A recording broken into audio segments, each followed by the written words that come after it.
Urea కోసం రైతులందరూ అధైర్యపడవద్దని Peddapalli MLA Chintakunta Vijaya Ramana Rao ప్రత్యేక దృష్టితో కాల్వశ్రాంపూర్ మండలానికి 100 టన్నుల యూరియా వచ్చే విధంగా ఏర్పాటు చేస్తున్నారని కాల్వశ్రాంపూర్ మాజీ ఎంపీపీ గోపగొని సారయ్య గౌడ్ అన్నారు.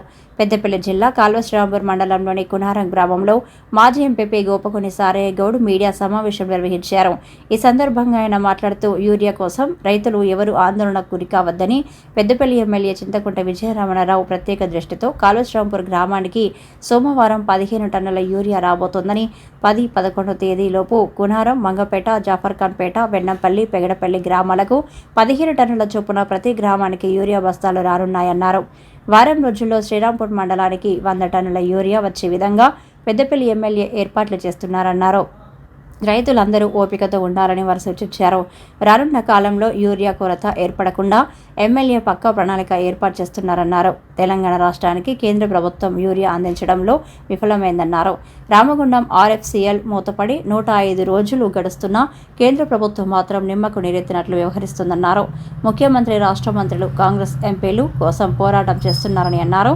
రైతులెవరూ రైతాంగం అందరూ కూడా ఇప్పటి వరకు కొంత యూరియా ఇష్యూలో ఇబ్బంది అవుతూ ఉంది. కానీ ఎమ్మెల్యే గారు ప్రత్యేకమైనటువంటి చొరవ తీసుకొని ఇవాళ రేపు పొద్దున శ్రీరాంపూర్ కూడా ఒక 15 టన్నుల యూరియా వస్తూ ఉంది. అది హెడ్ క్వార్టర్ వరకే.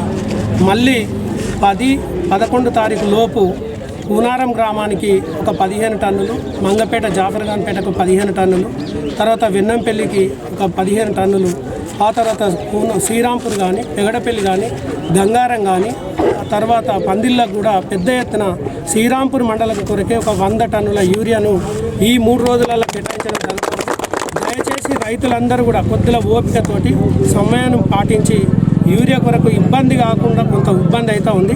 కానీ ఇక రానున్న కాలంలో ఇబ్బంది కాదనే ఉద్దేశంతో తెలియజేస్తూ, ఏదైతే ఇది కేంద్ర ప్రభుత్వ ఆధీనంలో ఉంది, కేంద్ర ప్రభుత్వమే రాష్ట్రాలకు యూరియా పంపిణీ చేస్తే ఇక్కడ ఉన్నటువంటి రైతాంగానికి రాష్ట్ర ప్రభుత్వం చొరవ తీసుకొని పంపిణీ చేసేటువంటి కార్యక్రమం కాబట్టి కేంద్ర ప్రభుత్వం ఒక అలసత్వంతో కొంత ఇబ్బంది చేసినటువంటి వాస్తవం అనేది పెద్దలు ఏదైతే అక్కడ ఉన్నటువంటి ఎంపీలు కూడా చెప్తా ఉన్నారు.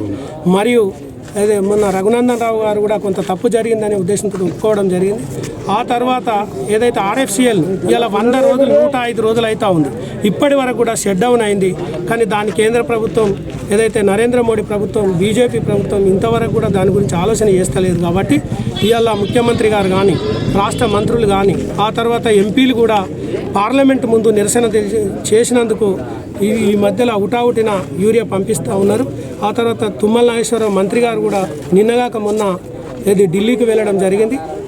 మళ్ళీ 39,120 టన్నుల యూరియాను కూడా ఇస్తా అని ఒప్పుకోవడం జరిగింది. కాబట్టి దయచేసి రైతులందరూ కూడా కొద్దిగా ఓపికతోటి పాటించాలనే ఉద్దేశంతో కోరుతాం.